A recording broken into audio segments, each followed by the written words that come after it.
Hello everyone, আসসালামু আলাইকুম। আশা রাখি অনেক ভালো আছেন। আমরা আজকের ক্লাসে শুরু করব রাইট ফর্ম অফ ভার্বের পার্ট 3। আমরা গত ক্লাসে কিন্তু ইতিপূর্বে করছি হলো পার্ট 2 এবং 1 করছি। আজকে আমরা পার্ট 3টা দেখব এবং আজকের ক্লাসে আমরা কিভাবে ভার্ব 4 এবং 5 কভার করব এবং 4 এবং 5 কিভাবে আমরা রাইট ফর্ম অফ ভার্বের সঠিক রূপটা দিব সেই বিষয় নিয়ে আজকে আলোচনা হবে। সাথে থাকুন আমাদের। এবং আপনারা যারা ইতিপূর্বে 2টা ক্লাস করেছেন রাইট ফর্ম অফ ভার্বের, সেখান থেকে অবশ্যই আপনারা প্র্যাকটিস করবেন অনেক। প্র্যাকটিস মানুষকে মহৎ করে এবং প্র্যাকটিস মানুষকে অনেক সহজ করে দেয় সব কিছু। তো আজকের ক্লাসে আমরা শিখব হলো ভার্ব 4 এবং 5।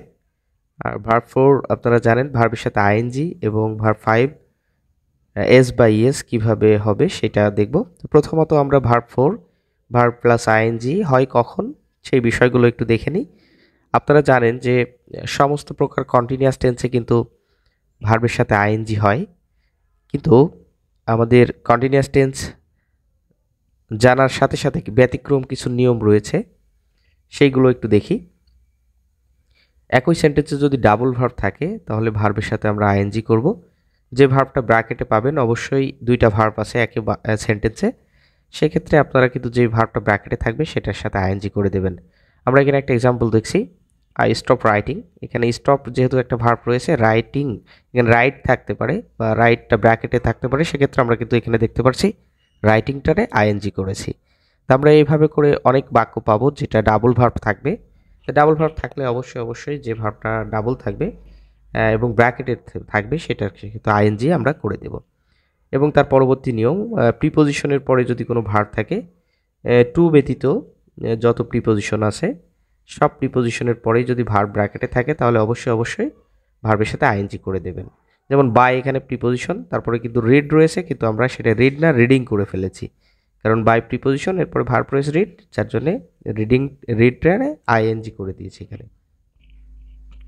এর পরবর্তী যেটা আছে সেটা হলো আমরা দেখব হলো কিছু ফ্রেজ। এমন কিছু ফ্রেজ আছে যে ফ্রেজগুলোর পরে টু থাকবে, সেক্ষেত্রে কিন্তু আমরা ভার্বের সাথে আইএনজি করব। কমন কিছু ফ্রেজ, যে ফ্রেজগুলো আমাদের পরীক্ষায় সবসময় আসে এবং আমরা সবসময় পেয়ে থাকি, সেই বিষয়গুলো একটু দেখে নিই আসলে কোনগুলো পরীক্ষায় বেশি আসে সেগুলো। With a view to, look forward two, আমরা দেখতে পারবো প্রত্যেকটা ফ্রেজের শেষে টু পাবো। এবং একটা ব্যতিক্রম রয়েছে, সেটা হলো উড ইউ মাইন্ড রয়েছে, এবং গেট অথবা গট ইউজ টু, এগুলোর পরে কিন্তু যে ভার্বই থাকুক না কেন সেই ভার্বটাকে আইএনজি করে দিবেন, এবং তাহলে রাইট ফর্ম অফ ভার্বের সঠিক ফর্মটা আপনারা কভার করতে পারবেন। With a view to, look forward to, would you mind, এই ফ্রেজগুলোর পরেই কিন্তু আমরা অবশ্যই ভার্বের সাথে আইএনজি করব। He came here with a view to, আমরা এখানে যে উদাহরণটা দেখেছি সেটা কিন্তু অবশ্যই ভার্বের সাথে আইএনজি আমরা করেছি। এর পরবর্তীতে আমরা যেটা দেখব সেটা হলো ভার্বের শেষে কখন এস অথবা ইএস করব। রাইট ফর্ম ভার্বের আরেকটা গুরুত্বপূর্ণ নিয়ম যেটা আমরা অধিকাংশ সময় ভুল করে থাকি, এবং আমরা এটা খুব মনোযোগ সহকারে দেখি। খুব শর্ট একটা নিয়ম, কিন্তু ভুল করি প্রচুর, যেটাকে ভার্ব 5 বলি আমরা রাইট ফর্ম ভার্বের ভাষায়। প্রেজেন্ট ইনডিফিনাইট টেন্সে সাবজেক্ট যদি থার্ড পারসন সিঙ্গুলার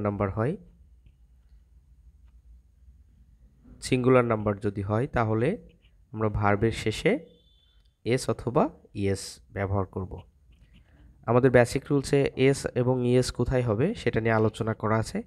যদি এস অথবা ইএস নিয়ে কনফিউজ থাকে তাহলে অবশ্যই বেসিক গ্রামারের অবশ্যই ওখানে টেন্সের ক্লাস থেকে এস বা ইএস কোথায় হবে সেটা দেখে আসবেন।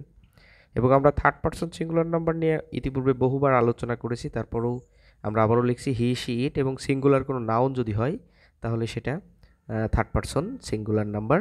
এবং এখানে হি শি ইট এই সাবজেক্টগুলো যদি আপনারা মাথায় রাখতে পারেন তাহলে এস বাই এস বসানোর যে সমস্যাটা সেটা কিন্তু সমাধান হয়ে যাবে। এবং আমরা এরপরে আমরা এক্সাম্পল দেখি। হি রিডস, এখানে কিন্তু রিড ছিল, অবশ্যই সেটারে এস বাই এস করা হয়েছে। হি রয়েছে subject, third person singular number, যার জন্য রিডটারে রিডস করা হয়েছে। আমরা অবশ্যই রিডস করেছি এখানে দেখতে পাচ্ছেন।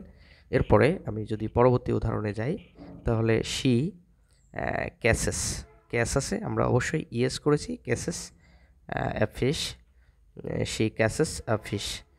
She third person singular number, যার জন্য ক্যাসেস ক্যাস এর পরে ইয়েস হয়েছে। কেন ইয়েস হয়েছে আমি আবারও বলছি, আমাদের বেসিক গ্রামারে এই বিষয়টা আগেই বলে রাখা আছে এবং আমরা এই ক্লাসটা করেছি, এবং সেটা দেখে আসতে পারেন। এরপরে ইট ট্রেইনস, অবশ্যই it third person singular number ছিল, যার জন্য ভার্বের শেষে এস বাই ইয়েস হয়েছে। তা আমাদের আসলে রাইট ফর্ম ভার্বের এই শর্ট কিছু রুলস কাভার করলে আমরা পরীক্ষা অনেক ভালো করব, এবং সেজন্য আপনাদের বলবো এই 5টা নিয়ম খুব ভালোভাবে আপনারা করবেন, তাহলে পরীক্ষায় সমস্ত সমস্যার সমাধান করা সম্ভব হবে। তা আপনাদের অবশ্যই আমাদের পার্ট 1, 2 এবং 3 রাইট ফর্ম ভার্বের এই ক্লাসগুলো করবেন। আজ আর বেশি কথা নাই, পরবর্তী ক্লাসে দেখা হবে। আল্লাহ হাফেজ, সি ইউ নেক্সট ক্লাস, এবং আপনারা সবাই ভালো থাকবেন।